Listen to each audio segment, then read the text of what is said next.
Welcome to the Slop Temple. We pray this video helps. You start by making the reading reliable. Plug the laptop into AC and close background app so power draw is steady. Once done, open the built-in diagnostics or a command shell with administrator rights. You need elevated access to read detailed battery stats. This step shows you why baseline conditions matter, fluctuating loads and low charge skew results. Now proceed to the specific OS command or diagnostic tool. I'll guide you through the exact commands next. You execute the platform-specific check.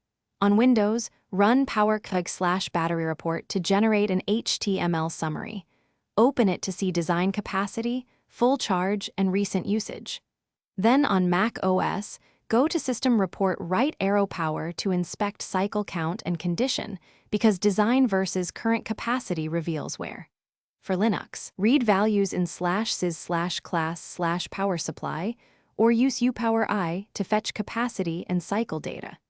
Make sure to compare design MA to current MA to calculate health percentage.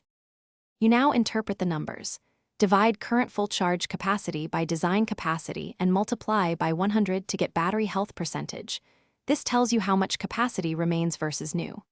If health is under about 80%, consider recalibration first, then replacement or warranty service because long-term degradation reduces runtime. If the report lacks data, make sure firmware or BIOS is updated and drivers are current, then rerun diagnostics. One troubleshooting tip.